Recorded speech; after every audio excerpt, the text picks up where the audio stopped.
दोस्तों, कैसे हैं आप सभी लोग। आशा है आप लोग बहुत अच्छे होंगे और अपने जीवन में काफ़ी खुश होंगे, प्रसन्न होंगे।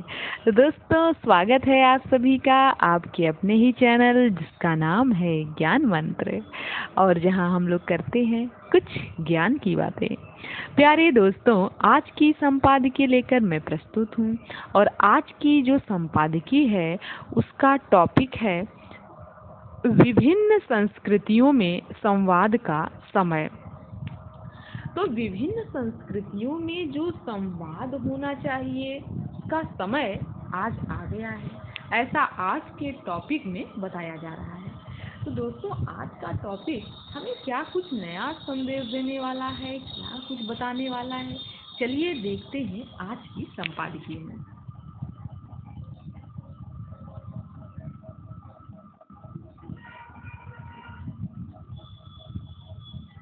कुछ छद्मपंथ निरपेक्षतावादी और प्रधानमंत्री मोदी के अंध विरोधी भारत में मुस्लिमों की स्थिति को लेकर दुष्प्रचार करते रहते हैं। ऐसे लोगों को बीते दिनों किसी और ने नहीं बल्कि मुस्लिम वर्ल्ड लीग के महासचिव डॉक्टर मोहम्मद बिन अब्दुल करीम अल ईशा ने आईना दिखाकर उनके दुष्प्रचार की हवा निकाल दी। विश्वविख्यात इस्लामिक विद्वान अल ईसा ने भारतीय लोकतंत्र, बहुलतावाद और भारतीय संविधान के आधारभूत मूल्यों की भूरी भूरी प्रशंसा कर दुनिया को भारत से सीखने की सलाह दी। चूंकि यह विश्व में मुस्लिमों का प्रतिनिधित्व करने वाली संस्था के मुखिया ने कहा है, तो इसके गहरे निहितार्थ हैं। इससे भारत विरोधी ताकतों का वह कुत्सित अभियान नाकाम होगा जिसमें वे पूरी दुनिया में भारत की गलत तस्वीर दिखाते हैं कि यहाँ मुस्लिमों के साथ अन्याय हो रहा है। अल ईसा की बातें असल में भारत में मुस्लिमों को प्राप्त स्वतंत्रता और देश के सभी नागरिकों, विशेषकर अल्पसंख्यकों को मिलने वाले अवसरों एवं अधिकारों की वास्तविकता को दर्शाती है। अल ईसा इससे पहले सऊदी अरब में न्याय मंत्री रहे हैं। उन्हें इस्लाम की एक प्रामाणिक आवाज माना जाता है। वह इस्लामिक हलाल ऑर्गेनाइजेशन के अध्यक्ष भी हैं। वह इस्लाम को उदार बनाने, विभिन्न मान्यताओं के साथ संवाद करने और सौहार्द के हिमायती हैं। इस्लामी जगत में अल ईसा की अहमियत को इसी तथ्य से समझा जा सकता है कि दो पवित्र मस्जिदों के संरक्षक सऊदी अरब के सुल्तान ने उन्हें जुलाई 2022 में हज के अवसर पर दिया जाने वाला संदेश देने के लिए चुना। उस संबोधन में अल ईसा ने संयम की सलाह देते हुए मुस्लिमों से मतभेद एवं शत्रुता भाव से बचने को कहा था। भारत दौरे पर अल ईसा ने कई संगठनों के साथ संवाद किया। यहाँ कई प्रख्यात हिंदू धार्मिक गुरुओं से भी उनकी गहन चर्चा हुई।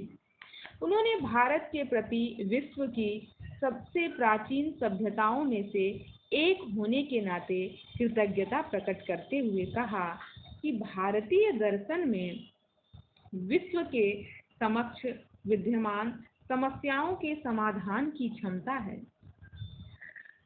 हिंदू धर्म गुरुओं के साथ चर्चा में उन्होंने पवित्र कुरान को लेकर भी पक्ष रखा। उन्होंने कहा कि विभिन्न धर्म गुरु को अपने राजनीतिक एजेंडे की सुविधा के अनुसार ही कुरान की व्याख्या करते हैं, जिससे गलतफहमी, अविश्वास और नफरत का माहौल बनता है। वहीं कुरान तो वास्तव में परस्पर सम्मान की बात करती है, लेकिन उसकी मौजूदा व्याख्या विविधता को प्रोत्साहन नहीं देती, जबकि विभिन्नता को मान्यता प्रदान करने से संस्कृतियों के बीच सुगम संबंध सुनिश्चित होते हैं। इसीलिए विभिन्न संस्कृतियों के बीच संवाद समय की आवश्यकता है। अल ईसा की गतिविधियां सौहार्द बढ़ाने को लेकर उनके समर्पण को दर्शाती है। उन्होंने 3 वर्ष पहले पोलैंड स्थित एक यहूदी यातना शिविर का दौरा करने वाले प्रतिनिधि मंडल का नेतृत्व किया था। वहां उन्होंने ऐलान किया कि मुस्लिम वर्ल्ड लीग यहूदी समुदाय के साथ तालमेल और सौहार्द बनाने के लिए काम करेगी। इन्होंने इन दोनों समुदायों के बीच कायम राजनीतिक तल्खी को देखते हुए उनकी घोषणा उल्लेखनीय रही। उन्होंने अक्सर कहा है कि मुस्लिमों को उन विचारधाराओं से प्रभावित नहीं होना चाहिए जो गैर मुस्लिम राष्ट्रों के साथ उनके मेल मिलाप में बाधक बनती हैं। उनका यह रुख रवैया उन्हें शांति के वास्तविक दूत के रूप में स्थापित करता है।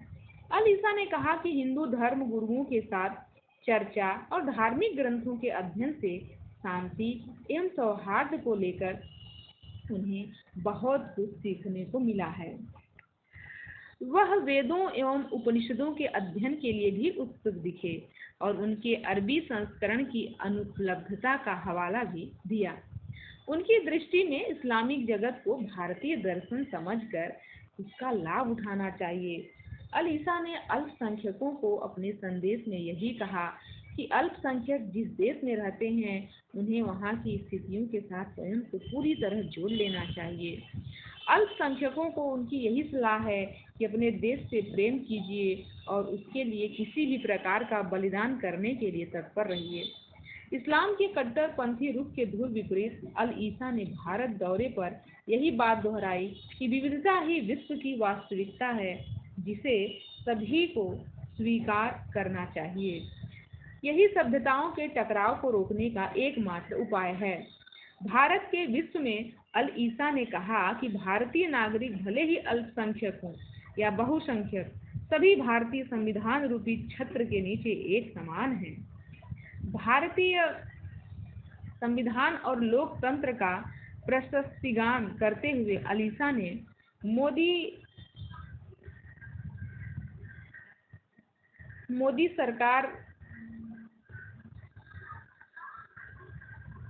सरकार का उल्लेख करने के बजाय लोकतंत्र के प्रति भारत की सभ्यतागत प्रतिबद्धता और भारतीय संविधान के आधारभूत मूल्यों पर भी जोर दिया। लेकिन इसके बावजूद मोदी विरोधी उनकी बातों से असहज हैं।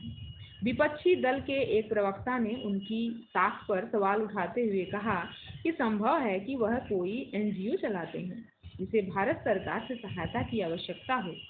वहीं एक अन्य पार्टी के प्रवक्ता ने कहा कि मोदी को विदेशियों से इस प्रकार के प्रचार की क्या आवश्यकता है। एक अन्य प्रवक्ता ने हद ही कर दी और अल ईसा के दौरे को जनसंपर्क की कवायद बताते हुए उन्हें सरकारी मुसलमान तक कह दिया। यह बहुत ही त्रासदी स्थिति है जो दर्शाती है कि भारत में कुछ नेता और राजनीतिक दल किस स्तर तक वैमनस्य से भरे हैं। आखिर जिन लोगों का काम ही भारत में अल्पसंख्यकों के साथ कथित भेदभाव के एजेंडे को आगे बढ़ाने से चल रहा हो, उन्हें सऊदी अरब के इस्लामिक विद्वान द्वारा भारत का प्रशंसा गान और विश्व को उससे सीखने की नसीहत कैसे पतेगी। ऐसे लोगों के उलट अल्पसंख्यक समुदाय के बीच अल ईसा का सार्थक संदेश जरूर पहुंचेगा। आखिर गत वर्ष हज में संबोधन देने वाले व्यक्ति यदि हमारी सभ्यता, हमारे संविधान एवं हमारी लोकतांत्रिक जीवन शैली और विविधता के प्रति हमारे सम्मान के विषय में इतनी अच्छी बातें कहें तो उनके बहुत गहरे निहितार्थ हैं। उसके बहुत गहरे निहितार्थ हैं। तो लेखक लोकतांत्रिक विषयों के विशेषज्ञ एवं वरिष्ठ स्तंभकार जिनका नाम है ए सूर्य प्रकाश। तो ए सूर्य प्रकाश जी द्वारा आज का यह संपादकीय लेख काफी अच्छा रहा। विभिन्न संस्कृतियों में संवाद का समय।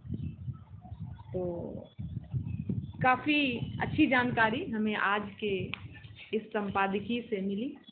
और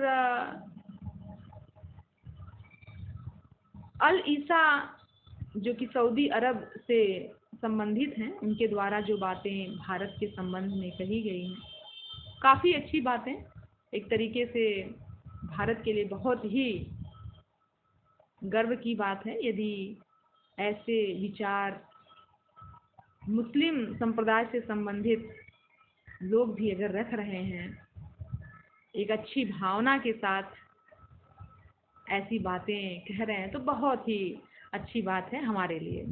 तो दोस्तों, आज की संपादकीय से हमने बहुत कुछ जाना, बहुत कुछ समझा, तो बहुत अच्छा लगा आज की संपादकीय को पढ़ने के बाद। तो चलिए दोस्तों, आज की संपादकीय को हम यहीं समाप्त करते हैं। मिलते हैं नए संपादकीय नए वीडियो के साथ। धन्यवाद।